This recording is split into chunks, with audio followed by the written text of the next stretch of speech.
Machine का एक ही मकसद था, आर्थर नाम के एक आदमी को जिंदा रखना। लेकिन जिंदगी एक नाजुक चीज है। कायनात के गहरे अंधेरे में एक पल की चिंगारी। हार्ट मॉनिटर, जो कभी एक स्थिर रिदम में था, लड़खड़ाने लगा। उसकी हरी लाइन बेतरतीब ढंग से ऊपर नीचे होने लगी, जो आने वाली चीज के खिलाफ एक फ्रैंटिक डांस था। डॉक्टर्स और नर्सेज तेजी से काम करने लगे। उनके चेहरे एकाग्रता के ग्रिम मास्क जैसे थे। वे इस लड़ाई को जानते थे। ये एक ऐसी लड़ाई थी जो वे हर दिन लड़ते थे, एक ऐसी लड़ाई जिसमें वे अक्सर हार जाते थे।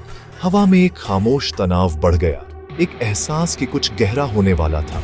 आखिरी पल बिना किसी फैनफेयर के आ गया। ये कोई जोरदार धमाका नहीं था, बल्कि एक खामोश सरेंडर था। हार्ट मॉनिटर ने एक लंबी, बिना टूटी हुई टोन निकाली, एक फ्लैट लाइन। वो आवाज हवा में लटकी हुई लग रही थी, एक अंत का ऑडिबल सिंबल। आर्थर का शरीर, जिसने इतनी देर तक लड़ाई लड़ी थी, अब शांत था। उसकी छाती का ऊपर नीचे होना बंद हो गया। उसकी आंखों में जिंदगी की चमक बुझ गई थी। कमरे में मौजूद सभी लोगों के लिए यह अंत था। आर्थर की कहानी खत्म हो गई थी। लेकिन क्या शरीर का अंत सचमुच चेतना का अंत है? क्या मौत सिर्फ एक स्विच है जो सब कुछ हमेशा के लिए बंद कर देता है, या यह किसी और चीज का दरवाजा है, एक नया स्टेट ऑफ बीइंग जिसे हम अभी तक समझ नहीं सकते? भले ही दिल रुक गया था, एक और मशीन अपना खामोश काम करती रही। ये इलेक्ट्रोएन्सेफलोग्राम या EEG था। ये दिमाग की इलेक्ट्रिकल फुसफुसाहट को मापता था, और यह एक अलग कहानी बता रहा था। उसके दिल के खामोश होने के मिनटों बाद तक आर्थर का दिमाग शांत नहीं था। यह हाई फ्रीक्वेंसी एक्टिविटी के एक आखिरी बर्स्ट के साथ सर्ज हुआ। साइंटिस्ट्स इन्हें गैमा वेव्स कहते हैं। ये वही वेव्स हैं जो मेमोरी, कॉन्शियसनेस और डीप मेडिटेशन से जुड़ी है।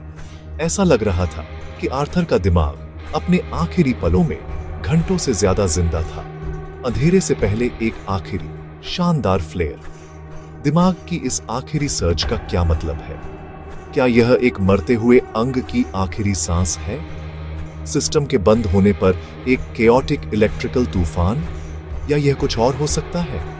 कुछ साइंटिस्ट्स मानते हैं कि यह नियर डेथ एक्सपीरियंसेस का बायोलॉजिकल आधार है। वह पल जब दिमाग जिंदगी भर की यादों को फिर से चलाता है। वह पल जब चेतना अपने फिजिकल वेसल से अलग हो जाती है। हम एक बड़े रहस्य के कगार पर खड़े हैं। एक सवाल जिसने इंसानियत को सदियों से परेशान किया है। जब हम मरते हैं तो क्या होता है? और अब हमारी अपनी टेक्नोलॉजी हमें जवाब के बारे में टैंटलाइजिंग और सच कहूं तो कुछ हद तक डरावने सुराग देने लगी है। मेरा नाम आर्थर है। क्या था? मुझे वो आवाज याद है, एक लंबी सिंगल नोट जिसने कमरे को भर दिया था। मुझे शांति का एक अजीब एहसास हुआ। वो दर्द जो मेरा कांस्टेंट साथी था, बस गायब हो गया। मैंने डॉक्टर्स की आवाजें सुनी, उदास, रिजाइंड। वे मेरे बारे में बात कर रहे थे। उन्होंने कहा कि मैं चला गया था, लेकिन मैं गया नहीं था। मैं यहीं था। मैंने अपनी आंखें खोलने की कोशिश की, उन्हें बताने की कोशिश की कि मैं ठीक था, लेकिन मेरा शरीर नहीं सुनता था। ये एक पत्थर की मूर्ति जैसा था, भारी और अनरिस्पॉन्सिव। मैं एक ऐसे शरीर में कैदी था जो अब मेरा नहीं था, अपनी ही मशीन में फंसा एक भूत। मुझे एक हल्का खिंचाव महसूस हुआ। ऐसा लग रहा था जैसे मेरे सीने के बीच में एक धागा बंधा हो जो मुझे धीरे धीरे ऊपर उठा रहा था। मैं अपने ही बिस्तर के ऊपर तैर रहा था। मैं अपने शरीर को वहां पड़ा हुआ देख सकता था, पीला और शांत। डॉक्टर्स उसे एक सफेद चादर से ढक रहे थे। मेरा परिवार हॉलवे में रो रहा था। मुझे उनके लिए गहरा दुख हुआ, उन्हें दिलासा देने की इच्छा हुई, लेकिन मेरे पास बोलने के लिए आवाज नहीं थी। मेरे पास पकड़ने के लिए हाथ नहीं थे। मैं बस एक ऑब्जर्वर था, अपनी ही मौत के बाद का एक खामोश गवाह। ये नया नजरिया डरावना भी था और अजीब तरह से लिबरेटिंग भी। जो दुनिया में जानता था वह अभी भी वही थी, लेकिन मैं अब उस तरह से उसका हिस्सा नहीं था।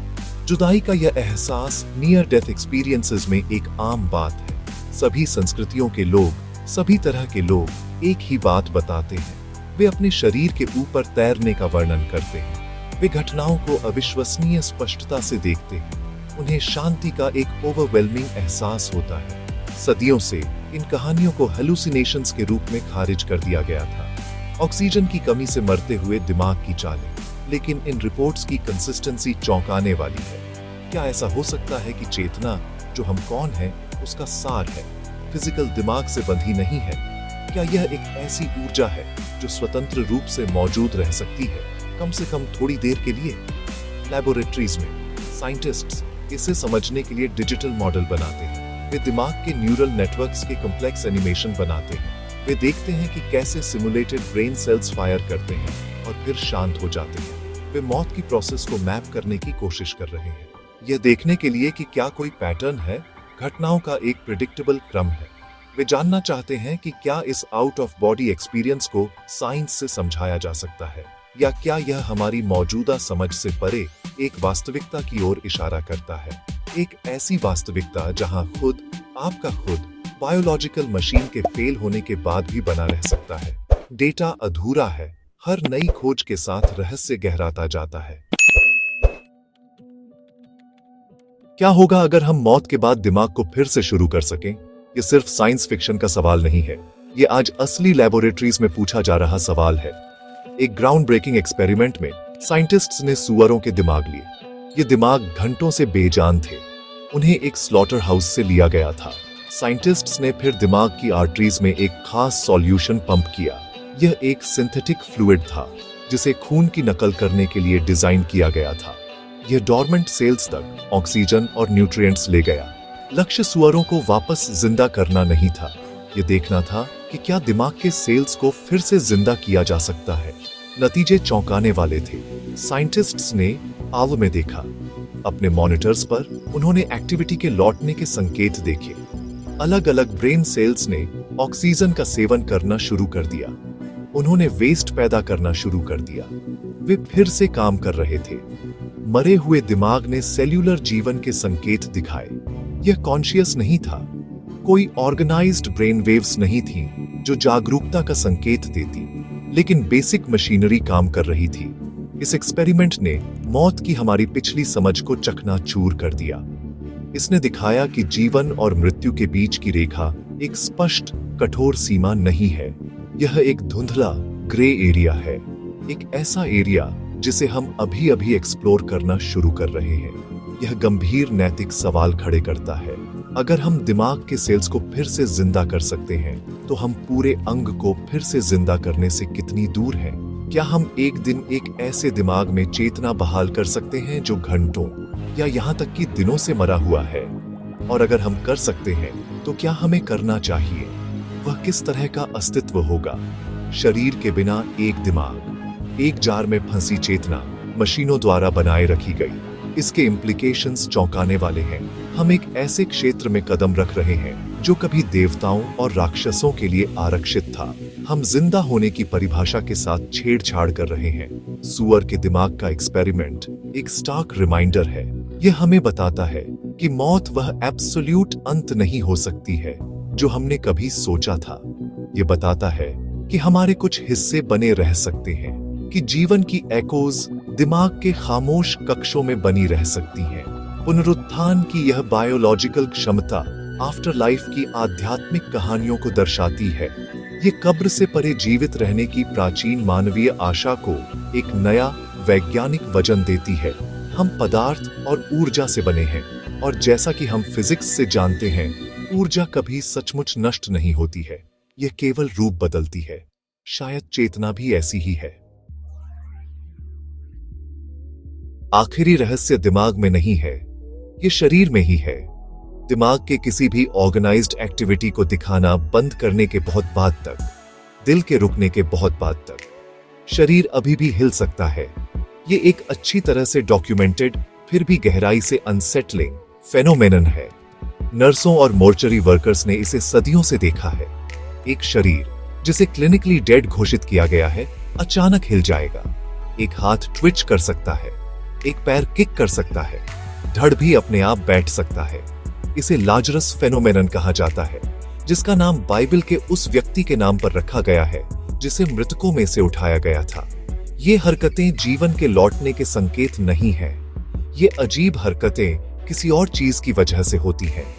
ये स्पाइनल कॉर्ड रिफ्लेक्सेस का नतीजा है। जब हम जिंदा होते हैं तो दिमाग हमारी हरकतों को कंट्रोल करता है। यह स्पाइनल कॉर्ड से हमारी मांसपेशियों तक सिग्नल भेजता है, लेकिन स्पाइनल कॉर्ड अपने आप भी काम कर सकती है। इसके अपने न्यूरल सर्किट होते हैं जो मांसपेशियों के संकुचन को ट्रिगर कर सकते हैं। मौत के बाद जैसे जैसे शरीर के सेल्स टूटने लगते हैं, इन सर्किट्स को बेतरतीब ढंग से उत्तेजित किया जा सकता है। यह मांसपेशियों को इलेक्ट्रिकल सिग्नल भेजता है जिससे वे सिकुड़ते हैं। यह एक पूरी तरह से मैकेनिकल प्रोसेस है, एक मशीन से एक आखिरी अनैच्छिक स्पैज़म जो बंद कर दी गई है। कल्पना कीजिए कि आप एक नई नर्स हैं, देर रात की शिफ्ट में काम कर रही हैं। आप अस्पताल के मॉर्ग के शांत माहौल में अकेली हैं। आप परिवार के लिए एक शरीर तैयार कर रही हैं और फिर वह हिलता है। बांह ऐसे उठती है जैसे आपकी ओर पहुंच रही हो। आपका दिल जोर से धड़केगा, आपका दिमाग तेजी से दौड़ेगा, हर इंस्टिंक्ट चीखेगा कि वह व्यक्ति सचमुच मरा नहीं है। यह एक आदिम डर है, अनडेड का डर, ऐसी चीज का डर जो शांत होनी चाहिए लेकिन नहीं है। ये लाजरस फेनोमेनन की शक्ति है। ये जीवित और मृत के बीच की रेखा को सबसे विसिरल तरीके से धुंधला करता है। ये मानव शरीर का एक आखिरी अजीब डांस है। ये हरकतें, दिमाग की आखिरी सर्ज, आउट ऑफ बॉडी अनुभवों की अजीब कहानियां, ये सब एक बात की ओर इशारा करते हैं, मौत की हमारी समझ अधूरी है। ये एक साधारण घटना नहीं है, बल्कि एक कॉम्प्लेक्स प्रोसेस है। एक ऐसी प्रोसेस जो समय के साथ सामने आती है, एक ऐसी प्रोसेस जो अजीब और रहस्यमय घटनाओं से भरी है। हम बायोलॉजिकल मशीनें हैं, हाँ, लेकिन हम उससे कहीं ज्यादा भी हैं। हम ऐसे प्राणी हैं जो सवाल करते हैं, जो सोचते हैं, जो अल्टीमेट अननोन के सामने अर्थ की तलाश करते हैं। और जैसे जैसे हम मौत के अंधेरे में झांकते रहेंगे, हमें पता चल सकता है कि यह उतना खाली नहीं है जितना हमने कभी सोचा था।